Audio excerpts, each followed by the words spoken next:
Portugal está a passar por uma grave crise económica. Esta realidade é indiscutível. Como é indiscutível a capacidade que temos de ter para fazer contenções. E o desperdício ou as gorduras na saúde é o problema apontado para cortar e diminuir gastos. Gastar menos é preciso, mas não deve a saúde ser considerada um setor prioritário para que o acesso a financiamento de fármacos mais eficazes e seguros não esteja em causa? Este é o tema do Especial Saúde de hoje, que conta com a presença de Ana Paula Carvalho, membro da direção da Apifarma, Luís Mendão, presidente do Grupo Português de Ativistas sobre Tratamentos do VIH-Sida, e Jorge Félix, farmacêutico e economista da saúde. Obrigado aos três por estarem hoje aqui comigo no Especial Saúde, e o programa vai aquecer de certeza. Doutora Ana Paula Carvalho, a primeira questão para si. Os tempos são de mudança de facto, e há de facto que fazer restrições orçamentais a todos os níveis. Os cortes que se estão a fazer na saúde estão a pôr em risco a vida dos doentes? Nós consideramos que existe uma situação preocupante a nível nacional no que diz respeito à acessibilidade dos doentes a novas terapêuticas farmacêuticas. Acima de tudo, porque achamos que o que está a prevalecer é uma política economicista, esquecendo muitas vezes as vantagens clínicas associadas às novas terapêuticas e aos medicamentos inovadores. Factualmente, aquilo que nós verificamos é que há mais de um ano nós não temos novas terapêuticas e medicamentos inovadores aprovados para o mercado nacional. E estes medicamentos inovadores traduzem-se não só em ganhos para a saúde, mas de uma forma indireta também vão beneficiar o próprio Estado e vão beneficiar a economia nacional. Mas o discurso é que não há dinheiro. O discurso é que não há dinheiro. Não se pode sequer pensar nisso. É uma perspectiva errada, porque aquilo que nós temos que ter é um balanço correto entre a perspectiva económica e a perspectiva de ganhos em saúde. E os associados da Apifarma, porque estou aqui enquanto representante da Apifarma, todos os associados consideram que realmente a sustentabilidade do Serviço Nacional de Saúde é extraordinariamente importante, não só para os cidadãos, mas também para a própria indústria farmacêutica, porque é no mercado de cuidados primários que nós operamos.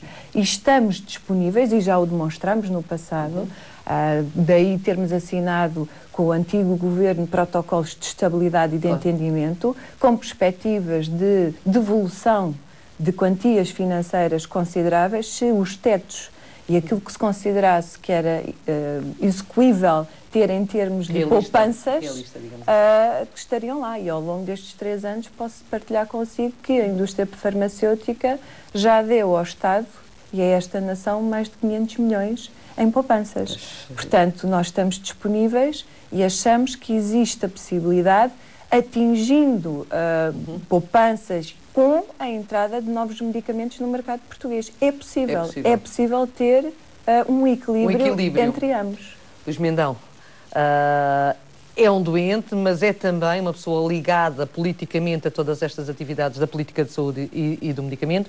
É também a prova de que, de facto, com inovação, se consegue ter uma doença como o VIH-Sida e estar aqui, e outras doenças, não só o VIH-Sida, a hepatite e tudo isso. Qual a sua posição? É muito importante a sua posição. O GAT, e penso que os doentes em geral, mas falo em nome do GAT, são absolutamente a favor do acesso à inovação.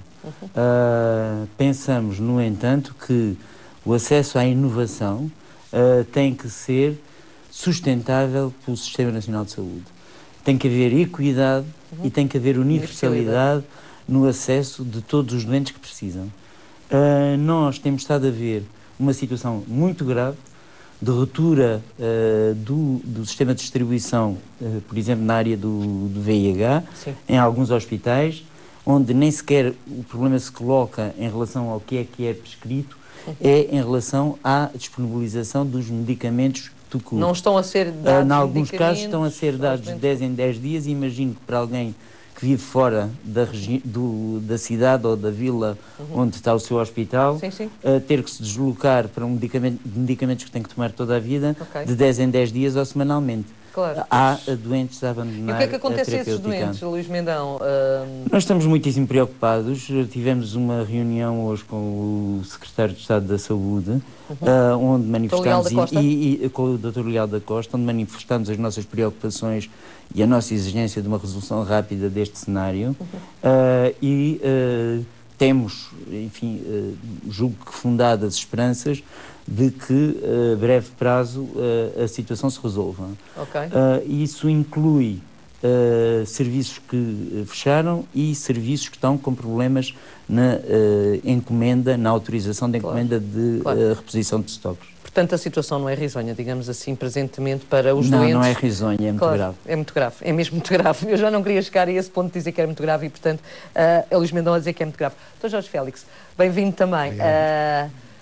O que é que se faz nesta circunstância? O senhor é economista, não é? Há muitos estudos e também há uma referência de um estudo sobre o financiamento público de medicamentos em Portugal, 2007-2011, que refere nas conclusões que os tempos definidos na lei para o Ministério da Saúde decidir sobre o financiamento público de medicamentos com novas substâncias ativas ou mesmo indicações terapêuticas continuam a ser cumpridos. Isto naquela altura. Neste momento nem imagino como é que a situação estará. Pois está provavelmente muito pior. Já foi referido que há muito tempo que não há novas decisões da parte do Ministério da Saúde, mas eu gostava de voltar ao início e que é o seguinte, que é, para as situações excepcionais, que é aquela que o país vive em termos económicos, temos também de ter comportamentos de exceção.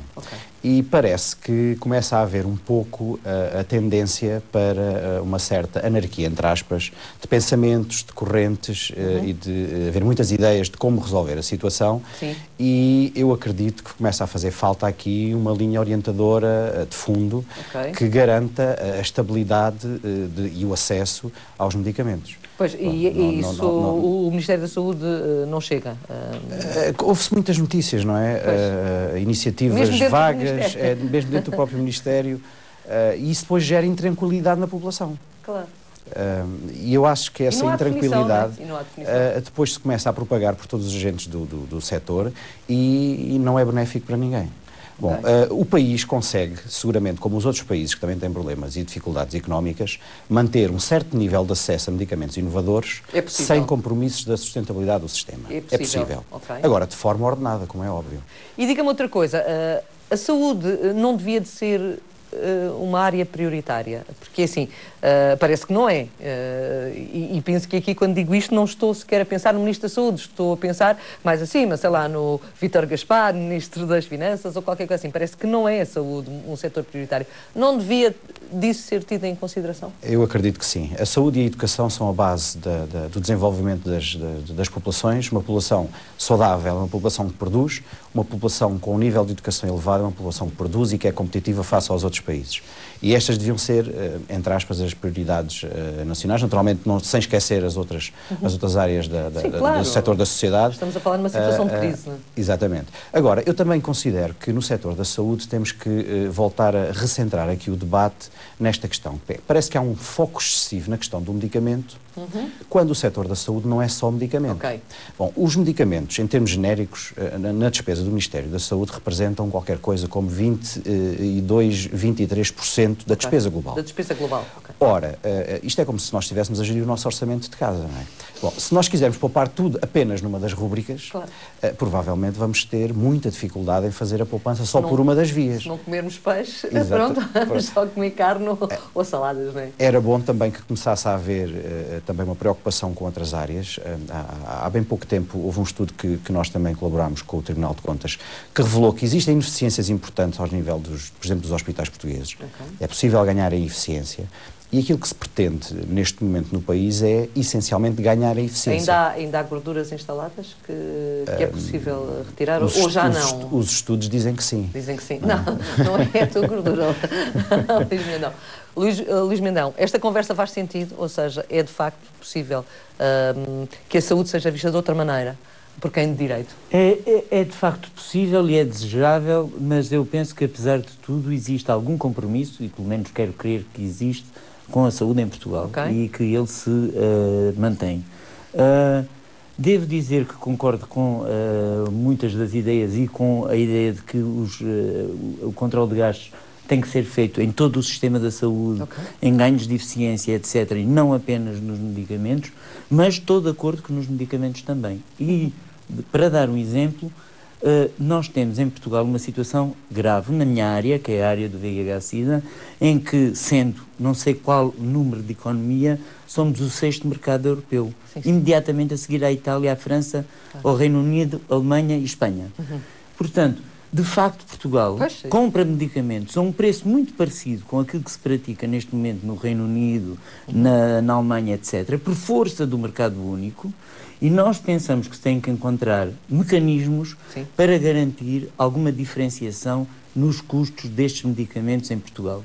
Até no interesse da indústria farmacêutica, nós pensamos que para garantir a sustentabilidade do mercado e os doentes vivos, é bom investir com alguma visão, mais porque nós somos doentes que tomamos medicamentos para toda a vida. E, portanto, o desinvestimento nesta área, ou em Portugal, da indústria, pode trazer pesadas consequências.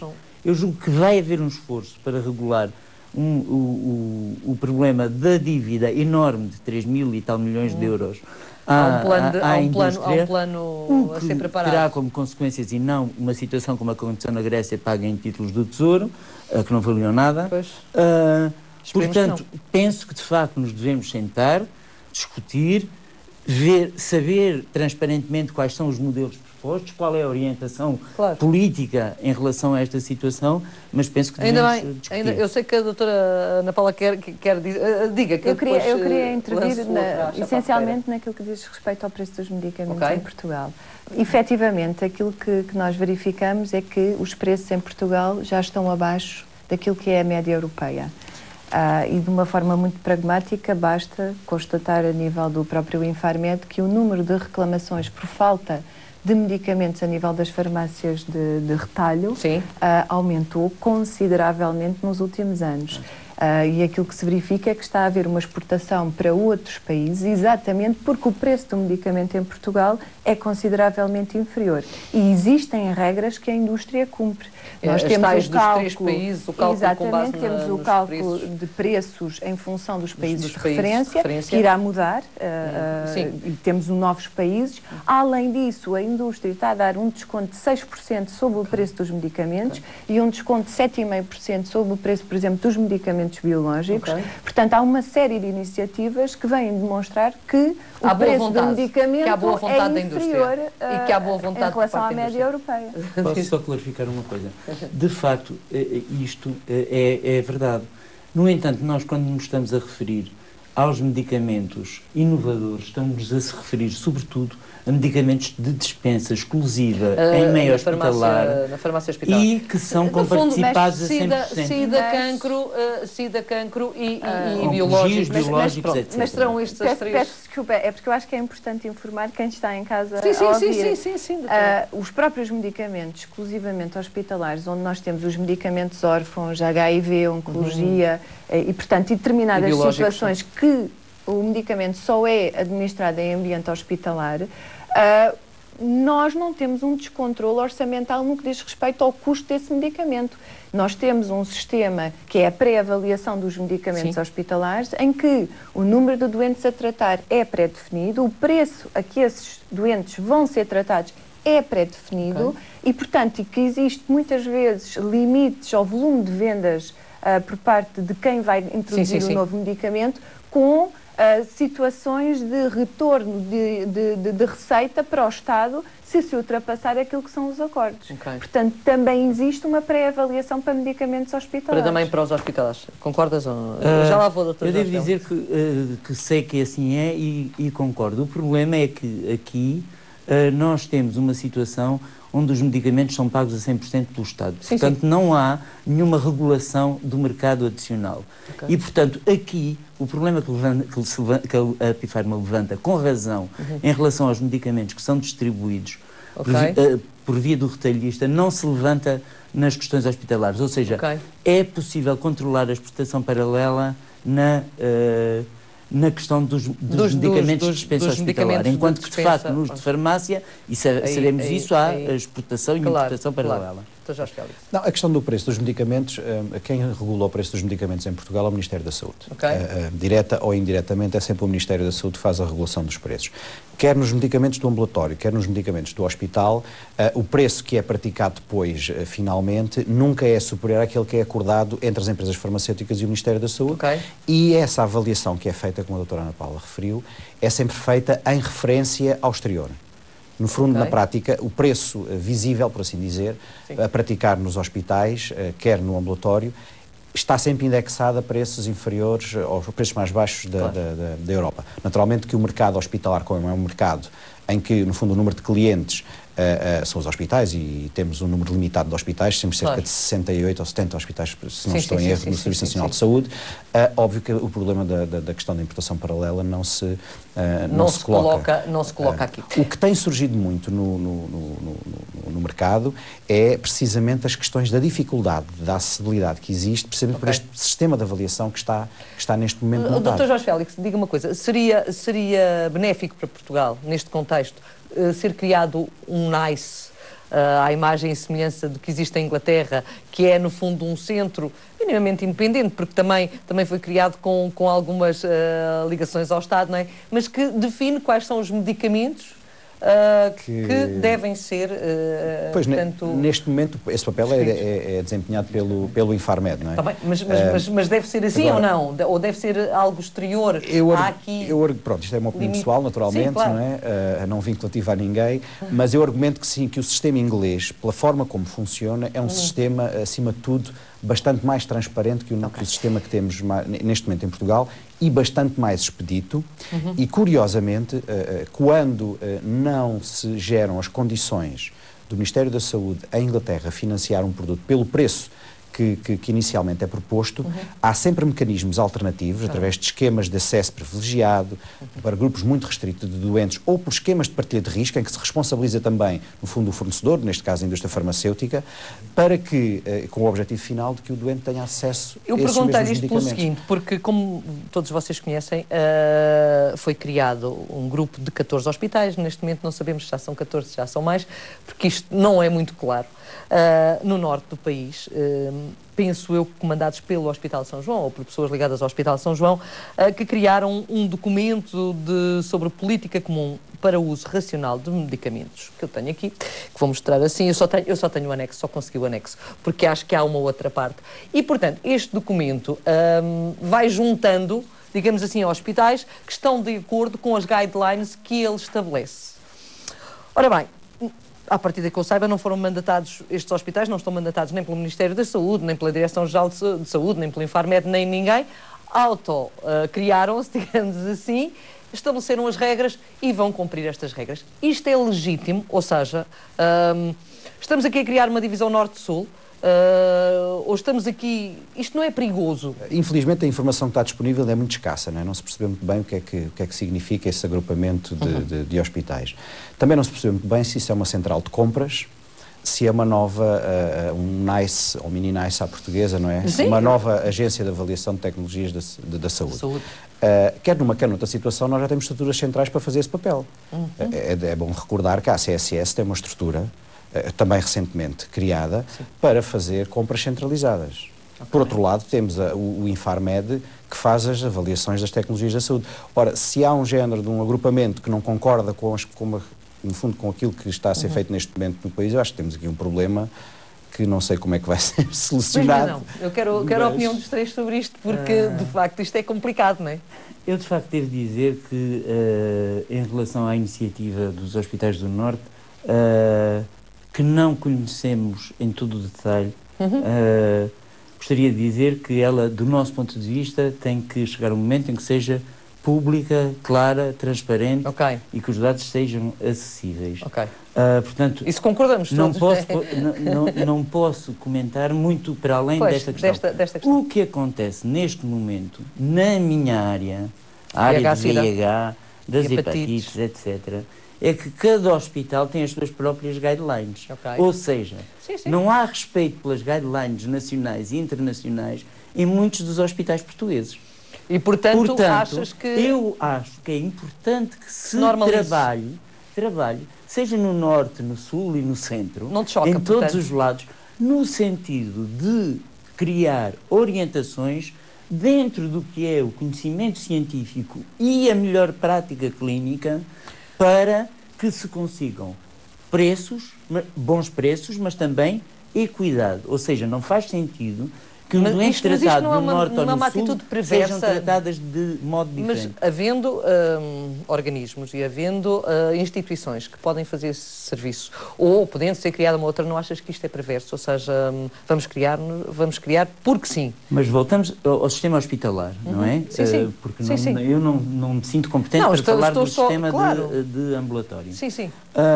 Aquilo que neste momento existe são umas guidelines que não são respeitadas. Sim, também não são respeitadas, não é? Temos o problema é esse, uma avaliação económica do custo e efetividade do medicamento pelo Infarmed e depois os hospitais dizem não podemos introduzir porque não temos dinheiro para o comprar e, portanto, ele não fica acessível e temos situações onde há centros a prescreverem contra as guidelines. Se o consórcio do Norte, ou do Centro, ou do Sul, ou o Nacional, assegurar que tem uma preferência económica pela solução dentre as melhores, que escolha a solução dentro destas guidelines a menos cara, para nós não nos choca esta possibilidade. Agora tem que se garantir equidade, acesso e tem de estar normalizado, não é? E tem de ser um organismo porque normalizado. O que nós vimos é a degradação deste sistema a passos largos se não forem tomadas medidas. Doutora Ana Paula, o sistema está degradado, o caminho é por aqui? É assim, acima de tudo eu queria alertar que a Apifarma já manifestou publicamente o seu repúdio através de uma carta aberta enviada ao Sr. Ministro da Saúde, demonstrando a grande preocupação que temos em relação a esta iniciativa. Que atualmente chamamos a Iniciativa do Norte. Repúdio, por um lado, porque sentimos que existe documentação a circular, documentação que não é oficial. É difícil poder fazer um verdadeiro juízo do conteúdo deste trabalho, porque não sabemos quem é que efetivamente opinou, que critérios é que foram utilizados, que metodologias é que foram utilizadas, que peritos é que foram utilizados também para opinar sobre as diferentes patologias e áreas terapêuticas. Temos grande preocupação no que diz respeito às assimetrias que se possam criar em termos de acessibilidade por parte dos doentes às diferentes terapêuticas. Podemos ter o risco de ter doentes que se calhar têm a sorte de viver no sul do país e ter uma melhor acessibilidade comparativamente a outros. Além disso, preocupa-nos a perspectiva da própria inovação. Porque se nós tivermos um documento altamente redutor, ao que parece é o caso, nós estamos a pôr em causa toda a parte dinâmica e da competitividade associada ao próprio setor farmacêutico. E a indústria farmacêutica é um setor competitivo e estratégico para este país. E a inovação origina atração de investimentos, origina investigação clínica, origina postos de trabalho. Portanto, isso pode estar em causa, pelo menos em Portugal, não é? Exatamente, porque no fundo nós temos listagens por áreas terapêuticas de medicamentos, excluindo outros, sem saber exatamente quais é que foram os critérios. E fica a questão, se me permitem, de qual é o papel da Direção-Geral de Saúde, que está atualmente a trabalhar em várias guidelines e em várias propostas de orientações terapêuticas. Que foi elaborada com a ordem dos médicos. Exatamente. Onde é que fica este tipo de trabalho e o papel do próprio Infarmed? Portanto há aqui uma ultrapassagem, digamos assim, na sua opinião, relativamente a essas questões. Uma última questão, estamos mesmo quase no final do programa, estaríamos aqui muito mais tempo, porque de facto havia aqui temas que valeriam continuarmos. Dr. Jorge Félix, a saída da Roche, a posição da Roche tomada, e tenho de falar no laboratório, porque é mesmo isso, e foi isso que aconteceu. Chocou-o também, ou seja, o Estado deve-nos X e, portanto, os hospitais do SNS devem-nos X e estes já não vamos financiar mais. Eu não conheço, infelizmente, não conheço em detalhe qual é a posição da Roche, mas se me é permitido resumir, na prática, por uma dívida acumulada há muito tempo, penso que é essa a questão. A Roche disse que não tinha condições para continuar a fornecer o mercado. Sob reembolso, pois, no fundo, automaticamente. É a situação, eu acredito que é a situação de, pronto, naturalmente é uma empresa que opera em vários mercados, não é? Acredito que a decisão... Vem de cima. É uma decisão que não será tomada localmente. E tem um pouco a ver com o acumular desta situação toda, não é? Até eu tenho a própria da minha empresa, não é? Eu não poderia chegar ao pé dos meus funcionários e continuar perpetuamente a não pagar os vencimentos aos meus funcionários. Ou seja, há aqui, óbvio que é uma situação de uma posição mais extremada, sim. mas que revela, é sintomática de que a situação não é sustentável, ao nível do pagamento da dívida, não é? Pronto, naturalmente também ouvi algumas opiniões no sentido de dizerem que a empresa, dado que já opera em Portugal há muito tempo e que tem beneficiado naturalmente de operar no mercado português, que devia ter uma posição um bocadinho mais equilibrada, mas eu não me quero pronunciar em relação a isso. Mas não, alguma posição? Não. Não, claro que tem.